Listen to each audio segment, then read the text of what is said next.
Hi friends, இன்றைக்கி நம்ம பார்த்ததையும் கேட்டதையும் நிகழ்ச்சியில் என்ன பார்க்க போகிறோன்னா, நம்ம தமிழக வெற்றி கழக அரசியல் அமைச்சர்களுக்கு வந்து இலாக்கா ஒதுக்கிட்டாங்க. அது என்னென்னு பார்ப்போமா?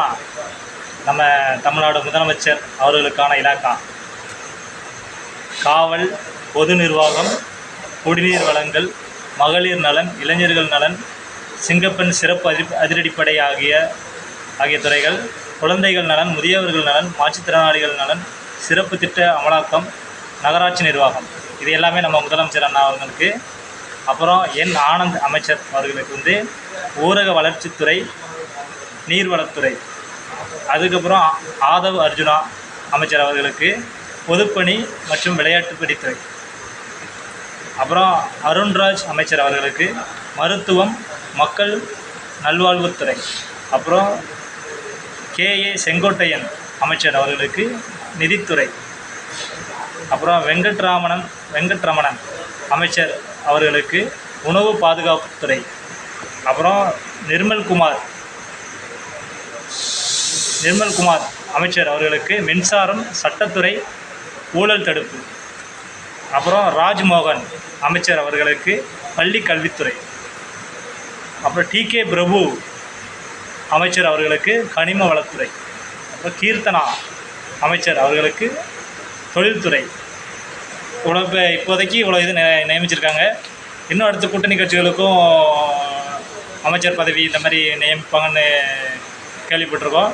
நேற்றைய தினம் நம்ம தமிழ்நாடு முதலமைச்சர் அண்ணன் சொல்லியிருந்த மாதிரி ரூபாய் 1000 உதவித்தொகை இப்போதைக்கு வழங்கப்பட்டிருக்கிறது. ஒரு 6 மாதம் கழித்து அந்த 2500 கணக்கெடுப்பின்படி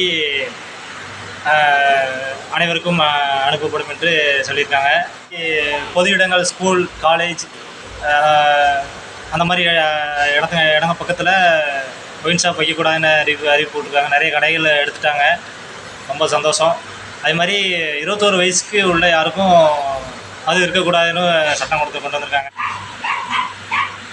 பார்த்திங்கன்னா நம்ம முதலமைச்சர் விஜய் அண்ணா வந்து எல்லாருக்கும் முன்னாடி முதல் ஆளாக நம்ம முதலமைச்சர் அவைக்கு வந்துடுறாங்களாம். அதே மாதிரி மதிய சாப்பாடும் கையோடய கொண்டு வந்துடுறாங்களாம். இதெல்லாம் பார்க்கும்போது நமக்கே பரவாயில்ல, ஒரு தமிழ்நாட்டு முதலமைச்சரே இவ்வளோ சீக்கிரமாக இருக்காங்க, சாப்பாடு கொண்டு வராங்க போது நம்ம பார்க்குற வேலைகளுக்கு நம்மளும் சீக்கிரம் போகணுன்னு ஒரு இதாக இருக்குது, ஒரு எக்ஸாம்பிளாக இருக்காங்க.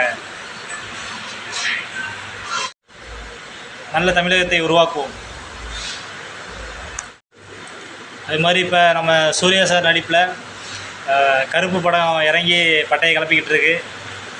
எல்லாம் பார்த்து என்ஜாய் பண்ணுவோம்.